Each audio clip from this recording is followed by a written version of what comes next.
मेरा नाम सीमा है। आज मैं आप लोगों को एक सच्ची कहानी सुनाने जा रही हूँ।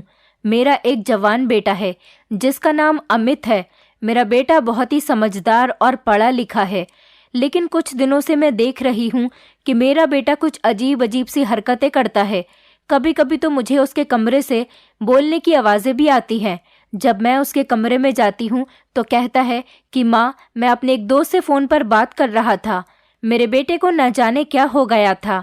वैसे तो वो हमेशा बहुत खुश रहता था, लेकिन इन दिनों वो मुझे बड़ा परेशान नज़र आ रहा था। मैं उसकी परेशानी की वजह पूछती तो वो मुझे कुछ बताने के लिए तैयार ही नहीं हो रहा था। मेरा बेटा बहुत ज़्यादा परेशान था। मुझे हमेशा अपने बेटे की चिंता लगी रहती थी। एक दिन रात के 2:30 बज रहे थे और अभी तक मेरा बेटा घर वापस नहीं आ रहा था। मेरे पति अमित के बारे में मुझसे कई बार पूछ चुके थे कि अमित घर आया है या नहीं, लेकिन मैं अपने पति से यही कह देती कि अभी 10 मिनट में आने वाला है या फिर 5 मिनट में आने वाला है। मेरे पति अब मुझे डांटने लगे थे कि अपने बेटे पर कंट्रोल किया करो।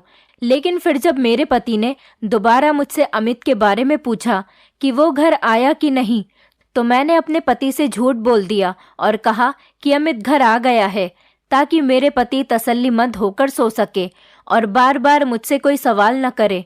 लेकिन मेरा बेटा तो अभी तक घर वापस ही नहीं आया था। मैं अपने बेटे की तरफ से बहुत परेशान हो गई थी और अपने पति से भी झूठ बोलकर उनको सुला दिया था।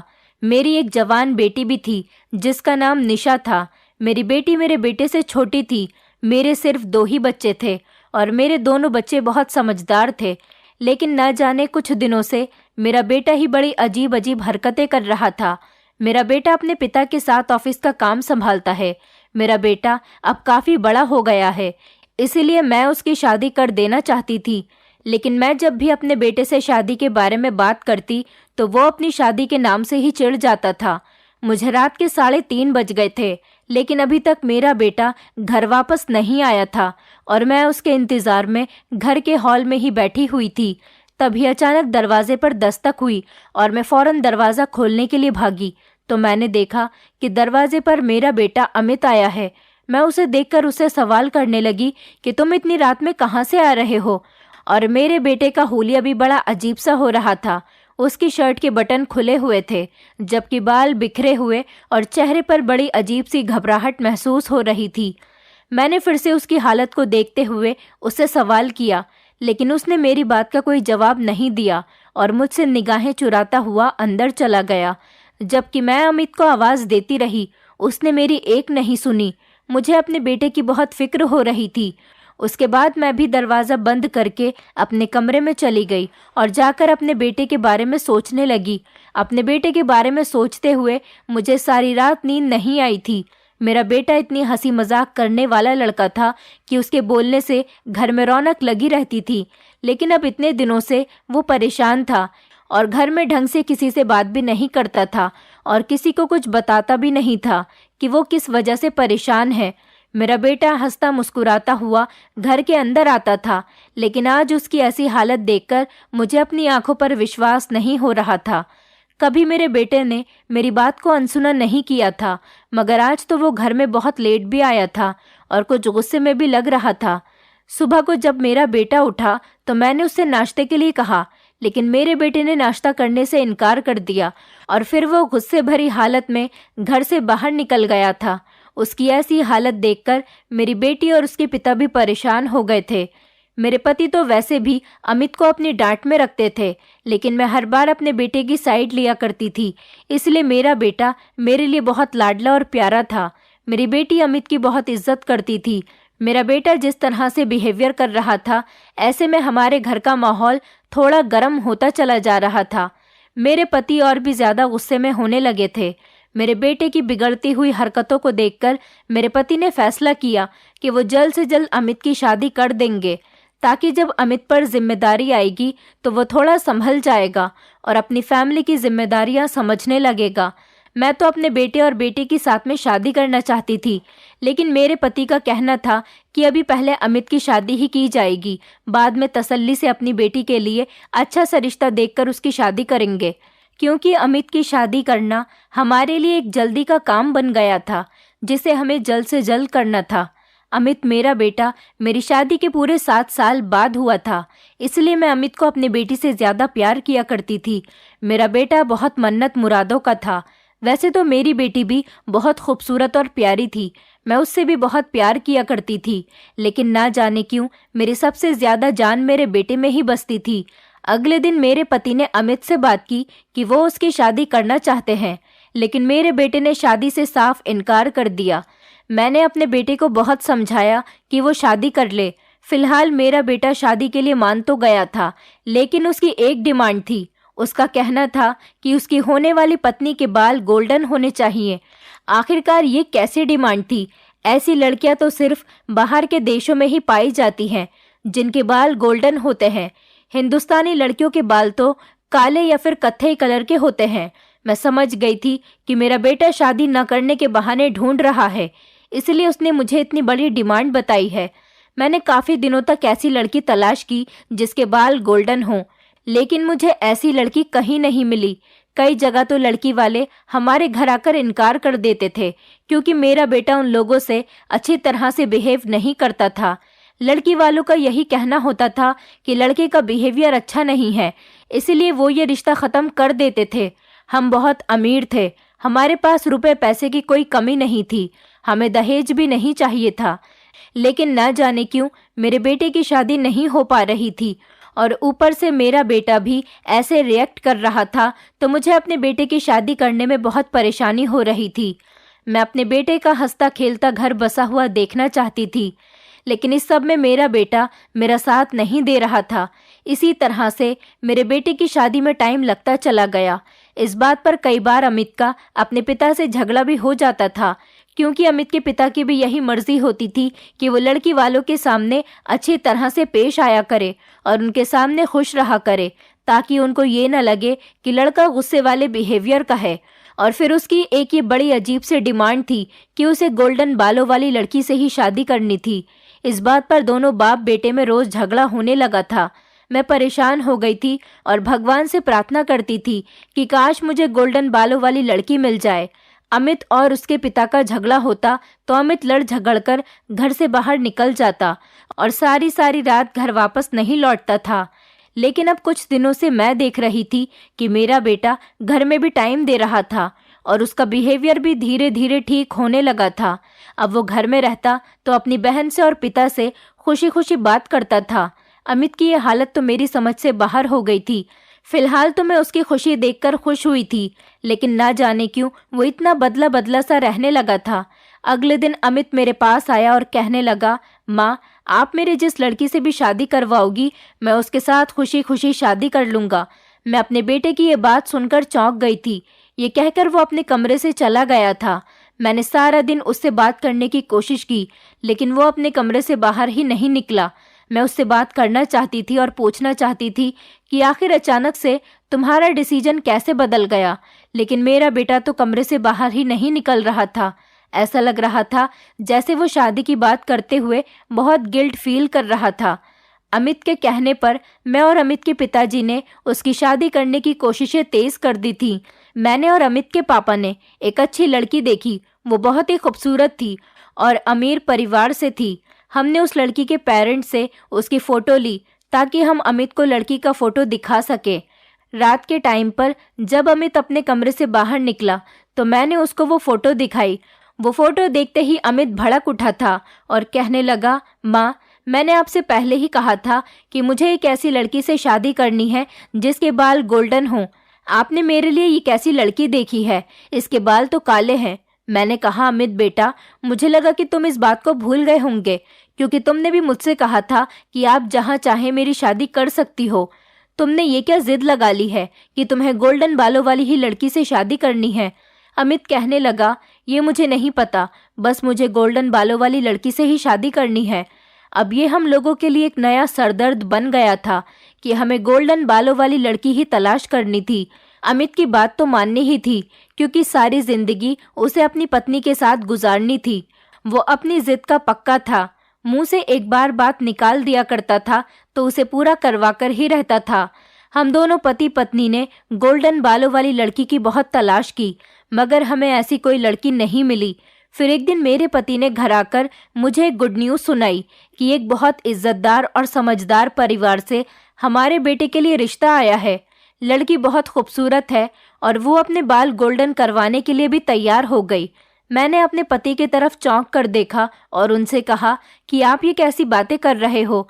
क्या उस लड़की के बाल गोल्डन नहीं है? अमित के पिताजी कहने लगे, नहीं, तुम्हारे बेटे ने तो गोल्डन बालों वाली लड़की से शादी की जिद लगा रखी है। अब मैं कहाँ से ढूंढ कर लाऊं गोल्डन बालों वाली लड़की? जो लड़की मिलती है वो तुम्हारे बेटे से शादी करने के लिए तैयार नहीं होती, क्योंकि तुम्हारा बेटा बिहेव ही ऐसे करता है कि लड़की और उसके परिवार वाले डर जाते हैं। लड़की बहुत खूबसूरत है, पढ़ी लिखी है और समझदार है, लेकिन उसके घर वाले गरीब हैं। मैंने उन लोगों को पैसों का लालच दिया। उनकी बेटी हमारे बेटे से शादी करने के लिए तैयार है और वो अपने काले बालों को गोल्डन करने के लिए भी तैयार है। उसके बाद हम अपने बेटे की शादी इस लड़की से कर देंगे। अमित को इस बात का पता नहीं चलेगा कि लड़की के काले बालों को ही गोल्डन किया गया है। वो तो यही समझेगा कि हमने उसके लिए गोल्डन बालों वाली लड़की ही तलाश की है। मुझे अपने पति का ये आइडिया ठीक लगा था, क्योंकि गोल्डन बालों वाली लड़की तलाश करना मेरे लिए भी बहुत मुश्किल हो गया था और मुझे जल्द से जल्द अपने बेटे की भी शादी करनी थी। इसलिए ये आइडिया बेस्ट था। उस लड़की और उसके परिवार वालों को भी कोई दिक्कत नहीं थी। मेरे पति ने लड़की के घर वालों की मदद करने के लिए उनको कुछ पैसे भी दे दिए थे, क्योंकि लड़की के घर वाले बहुत गरीब लोग थे, जबकि उन लोगों को तो सिर्फ अपनी बेटी की शादी से मतलब था। वो लोग इज्जत के साथ अपनी बेटी को विदा करना चाहते थे। भगवान का शुक्र था कि मेरे बेटे का रिश्ता लग गया था, वरना तो मेरे बेटे के गुस्से वाले बिहेवियर के बारे में हर किसी को पता चल जाता था और वो रिश्ते से इनकार कर देता था। इसलिए हम ये रिश्ता हाथ से बिल्कुल भी जाने नहीं देना चाहते थे। लेकिन लड़की वालों ने ये शर्त रखी थी कि फौरन ही 10 दिन के अंदर अंदर हमें अपनी बेटी की शादी करनी है। मेरे पति इस बात के लिए राजी नहीं हो रहे थे, क्योंकि वो अमित की शादी धूमधाम से करना चाहते थे। अमित हमारा इकलौता बेटा था। हम इतनी जल्दी जल्दी तो अपने बेटे की शादी नहीं कर सकते थे। लेकिन लड़की वालों ने कहा कि अगर आपने 10 दिन के अंदर अंदर शादी नहीं की तो हम अपनी बेटी का रिश्ता कहीं और लगा देंगे। हमारे लिए ये रिश्ता बहुत अहम था, इसीलिए हमने उनकी मर्जी पर सर झुका दिया और इतनी जल्दी शादी करने की उन्होंने कोई ख़ास वजह नहीं बताई। अब की बार मैंने अमित को लड़की का फ़ोटो नहीं दिखाया था। मैं अमित को सरप्राइज़ देना चाहती थी। लड़की बहुत खूबसूरत थी, इसलिए मुझे पता था कि कभी भी अमित इनकार नहीं करेगा। और फिर लड़की के बाल भी गोल्डन हैं। ये लड़की बिल्कुल परफेक्ट थी, लेकिन फिर भी मैं अमित के पास लड़की की फ़ोटो लेकर चली गई थी। अमित ने फ़ोटो नहीं देखी, बस यही पूछा कि लड़की के बाल गोल्डन हैं या नहीं। जब मैंने उसे ये कन्फर्म कर दिया कि हाँ, लड़की के बाल गोल्डन ही हैं, तो मेरा बेटा बेफिक्र हो गया था। कहने लगा, मुझे फ़ोटो नहीं देखनी, मेरे लिए यही काफ़ी है कि लड़की के बाल गोल्डन हैं।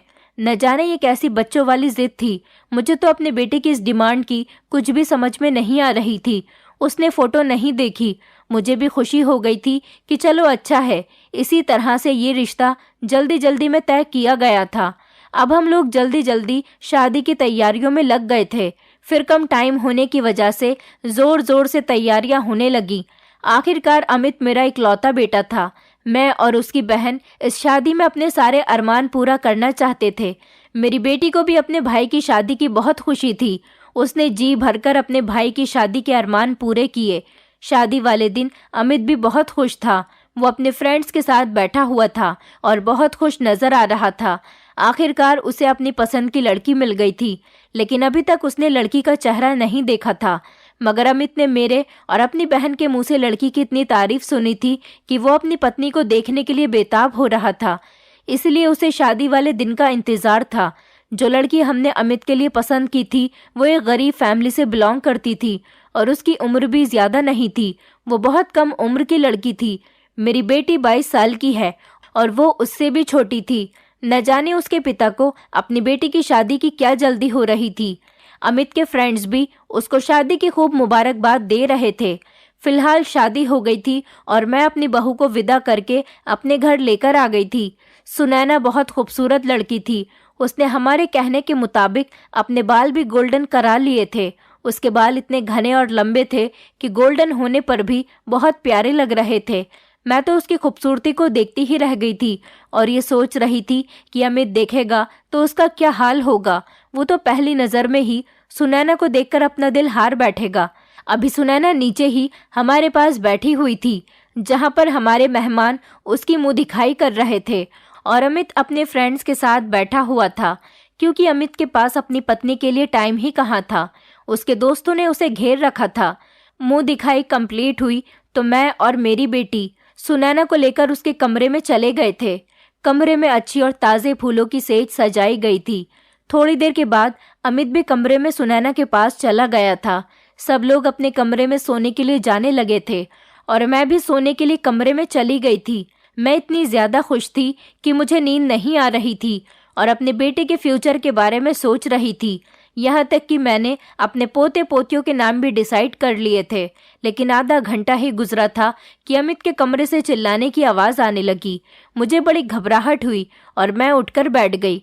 मैं कमरे से बाहर निकलकर नहीं गई। सोचा कि पहले थोड़ी देर इंतज़ार कर लेती हूँ, न जाने क्या बात है। मैं ये बात सोच ही रही थी कि अचानक मेरे दरवाजे पर ज़ोर ज़ोर से दस्तक होने लगी। मैंने जैसे ही दरवाज़ा खोला, अमित गुस्से से भड़क रहा था। मेरे पति भी जाग गए थे और वो भी दरवाजे के करीब आ गए। इधर अमित का चेहरा तो गुस्से से लाल हो रहा था, इधर हम दोनों पति पत्नी भी परेशान हो गए। हम दोनों अमित से सवाल करने लगे कि क्या हुआ है बेटा, मगर अमित की आंखें तो आग निकाल रही थीं। हम दोनों बार बार अमित से पूछने लगे, बताओ तो क्या हुआ है। अमित मेरी तरफ देखकर कहने लगा, मम्मी पापा, आप ये खूबसूरत लड़की लेकर आए हो मेरे लिए। आपने तो कहा था कि लड़की बहुत खूबसूरत और गोल्डन बालों वाली है, जबकि इस लड़की के बाल तो काले थे। अमित जोर जोर से गुस्से में चिल्ला रहा था। अमित ने कभी अपने पिता से इस तरह से बात नहीं की थी। हमेशा अमित के पिता ही उसको डांटा करते थे, लेकिन आज तो वो अपने पिता का सामना कर रहा था। जैसे ही अमित के पिता ने सवाल किया कि तुम्हें कैसे पता कि इस लड़की के बाल काले थे, ये सुनते ही अमित खामोश हो गया। उसके पास देने के लिए कोई जवाब नहीं था। उसने सुनैना को भी कैरेक्टरलेस कहा, लेकिन इस बात का सबूत अमित के पास नहीं था।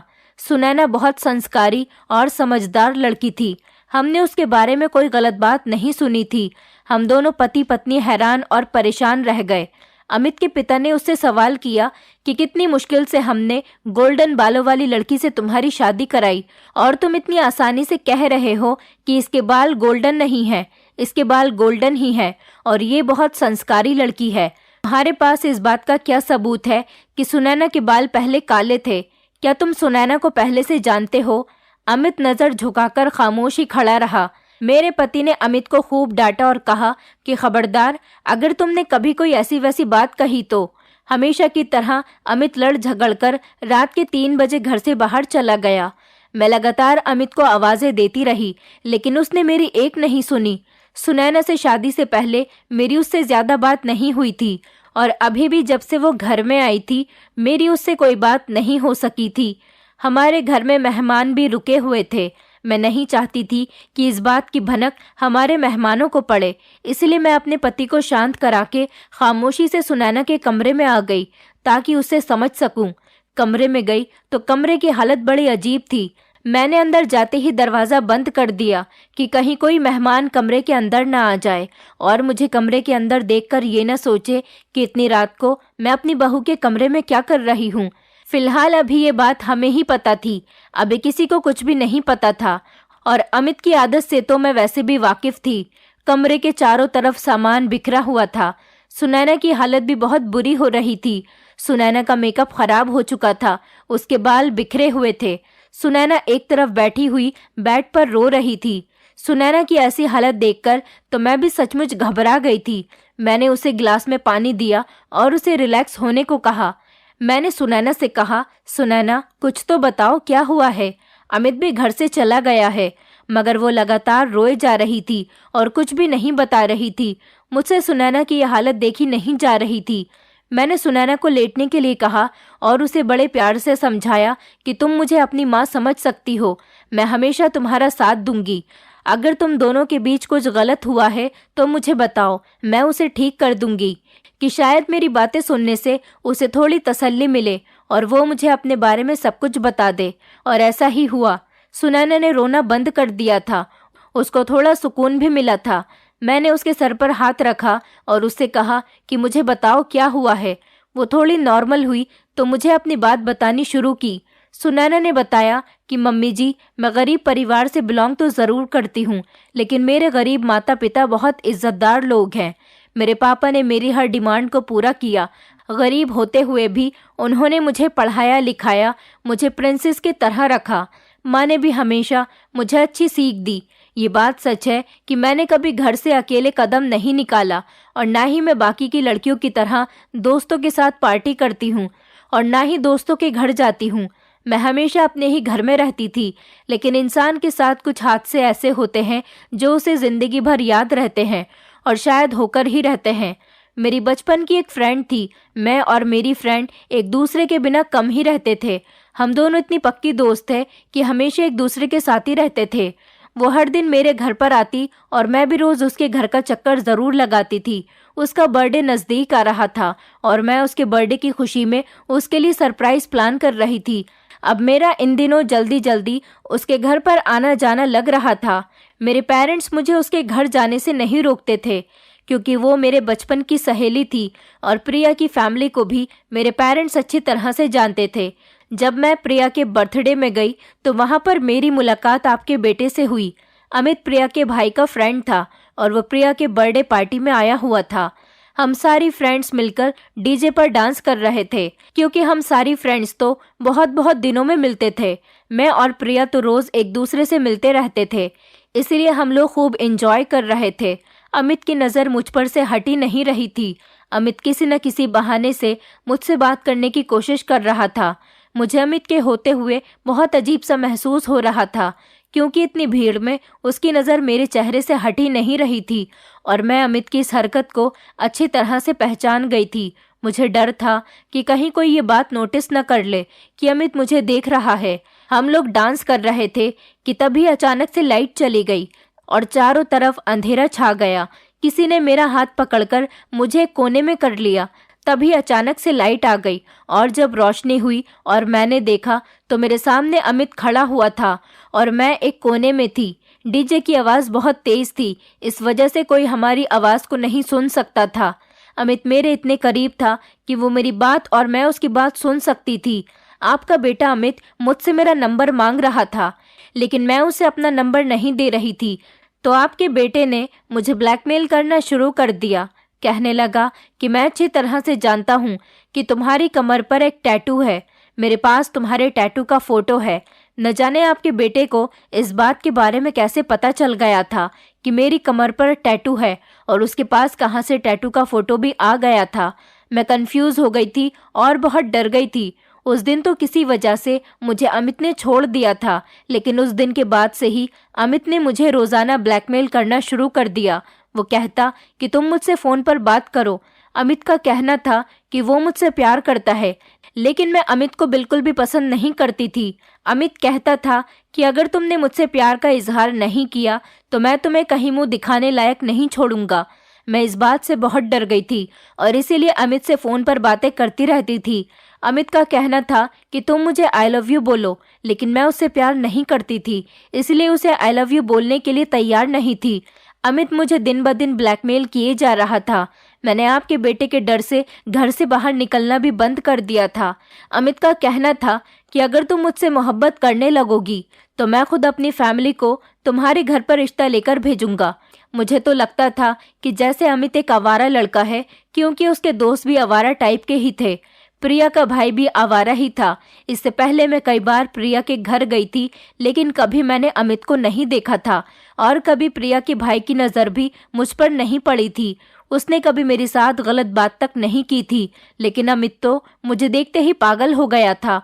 वो मुझे दिन ब दिन ब्लैकमेल किए जा रहा था। उसका कहना था कि मैं उससे मिलने के लिए आ जाऊं, लेकिन मैं उससे मिलने नहीं आ सकती थी। मैं अपनी फैमिली का भरोसा नहीं तोड़ना चाहती थी। तभी एक दिन मेरे पेरेंट्स को शादी में जाना पड़ गया और वो लोग मुझे भी अपने साथ शादी में लेकर जा रहे थे, लेकिन मैं नहीं जाना चाहती थी। उन लोगों के जाते ही मैंने दरवाजे को अच्छी तरह से लॉक कर दिया, लेकिन ना जाने कैसे खिड़की से कूदकर 2 लड़के मेरे घर में आ गए और उन लोगों ने मेरे मुंह पर हाथ रख लिया और मुझे डराने लगे। उनमें से एक तो अमित था और दूसरा प्रिया का भाई। प्रिया का भाई तो बाहर खड़ा हो गया था, लेकिन अमित मुझे जबरदस्ती कमरे में लेकर चला गया। मैं शोर मचा रही थी ताकि कोई मेरी मदद के लिए आ जाए, लेकिन किसी को भी मेरी आवाज नहीं गई। मैंने अमित को बहुत समझाने की कोशिश की, लेकिन अमित ने मेरी एक न सुनी। अमित ने मेरे साथ जबरदस्ती की और मुझे कहीं मुंह दिखाने लायक नहीं छोड़ा। वो कहने लगा, अब तुम्हें मेरे कहने के मुताबिक चलना होगा। तो अगर तुमने मेरा कहना नहीं माना तो मैं इसी तरह तुम्हारे घर चला आया करूंगा। अब अमित हर दिन मुझे अपनी हवस का शिकार बनाने लगा था और मुझे रोज एक होटल में बुलाता था। मैं अपने घर से बहाना लेकर निकलती कि मैं अपने दोस्त से मिलने के लिए जा रही हूँ और मैं जाती अमित के पास थी। मैं अब अमित से जिद करने लगी थी कि तुम अपने पेरेंट्स को मेरे घर रिश्ता लेकर भेज दो, तो मेरे साथ शादी कर लो। तुम यही चाहते थे ना? लेकिन अमित ने कहा कि मैं तुमसे शादी नहीं करना चाहता, मैं पहले मज़े लेना चाहता हूँ, मैं किसी से भी शादी नहीं करना चाहता। लेकिन अब की बार मैंने अमित को ब्लैकमेल करना शुरू कर दिया कि अगर तुमने मुझसे शादी नहीं की तो मैं तुम्हारी फैमिली को जाकर सब कुछ बता दूंगी। अमित मुझसे डरने लगा और कहने लगा कि तुम क्या बताओगी? मैंने कहा, मेरी इज्जत तो पहले ही जा चुकी है, अब मैं तुम्हारी इज्जत तुम्हारी फैमिली के सामने नहीं रहने दूंगी। अमित ने उस रात मुझे खूब मारा और मुझे मेरे घर के दरवाजे पर फेंककर चला गया। मैंने ये बात अपने पेरेंट्स को बता दी। जब मेरे पेरेंट्स ने ये बात सुनी तो उन्हें भी बहुत गुस्सा आया। अब काफ़ी दिनों तक अमित ने मुझसे कोई कांटेक्ट नहीं किया था। एक दिन पता चला कि आप लोग अमित की शादी करना चाहते हो और उसके लिए गोल्डन बालों वाली लड़की की तलाश कर रहे हो। इसीलिए मेरे फादर ने अमित के फादर से बात की और उनको इस रिश्ते के लिए राज़ी किया और ये भी कह दिया कि हमारी बेटी आपके बेटे की ख्वाहिश के मुताबिक अपने बालों का कलर गोल्डन करवा लेगी। और आज जब आपके बेटे ने मुझे अपने घर में मौजूद देखा तो उसके होश उड़ गए। इसलिए वो आप लोगों से कह रहा है कि ये लड़की कैरेक्टरलेस है। और यही वजह थी कि मेरे पापा ने जल्द से जल्द शादी करने के लिए कहा, क्योंकि मेरी फैमिली एक इज्जतदार फैमिली है। हम लोग गरीब ज़रूर हैं, लेकिन अपनी इज्जत किसी की खातिर बेच नहीं सकते। जब अमित ने मेरी इज्जत खराब की तो शादी करने का हक भी उसका ही बनता है। ये सब बात करके सुनैना रोने लगी थी। मुझे आज ये सब सुनकर बहुत शर्म आ रही थी और अपने बेटे अमित पर बहुत गुस्सा भी आ रहा था। सुनैना की बात पूरी होने के बाद मैं उसके कमरे से बाहर निकल कर आ गई और जाकर अपने पति को सब कुछ बता दिया। लेकिन मैंने उनसे कह दिया कि अभी घर में सारे मेहमान मौजूद हैं, इसलिए अभी अमित से कोई बात मत करना।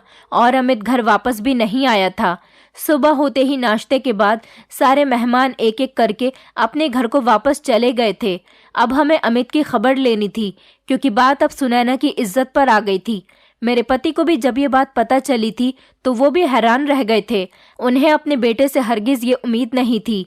मैं भी अपने बेटे की इतनी बड़ी गलती से हैरान रह गई थी कि आखिर मेरा बेटा इतना बिगड़ गया था कि उसे लड़कियों के शरीर का शौक चढ़ने लगा था। दोपहर के 2 बज रहे थे जब अमित घर के अंदर आया। हम लोग अमित का इंतजार ही कर रहे थे। अमित के पिता ने अमित को कमरे में जाने से रोक लिया और कहा कि अगर सुनैना को छोड़ने की बात भी की तो अच्छा नहीं होगा। मैं तुम्हें जायदाद से बेदखल कर दूंगा, बल्कि इस घर से भी धक्के मारकर निकाल दूंगा और तुम्हें हमसे सारे रिश्ते नाते ख़त्म कर देने होंगे। मेरा बेटा बिहेवियर का बुरा नहीं था, उसे बुरा बनाया गया था। भगवान जाने उससे इतनी बड़ी गलती कैसे हो गई। वो गलत लड़कों की संगत से बिगड़ गया था। अमित की गलती घर में हम सब लोगों को पता चल गई थी, इसलिए वो हम लोगों के सामने बहुत शर्मिंदा हो रहा था। अमित के पिता ने जैसे तैसे करके अमित का उसके उन गलत लड़कों का साथ मिलना जुलना बंद करवा दिया। घर में हम सब लोगों के सामने अमित की सच्चाई खुलकर आ गई थी। इसी वजह से वो हम सब लोगों से घबराने लगा था और अपनी इस गलती पर शर्मिंदा हो रहा था।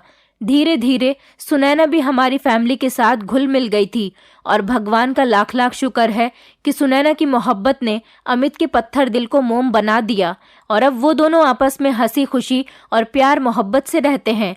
वो दोनों अपनी पुरानी बातों को भूल चुके हैं और अपनी आने वाली नई जिंदगी की शुरुआत खुशी खुशी कर रहे हैं। दोस्तों, उम्मीद करती हूँ आपको हमारी कहानी पसंद आई होगी।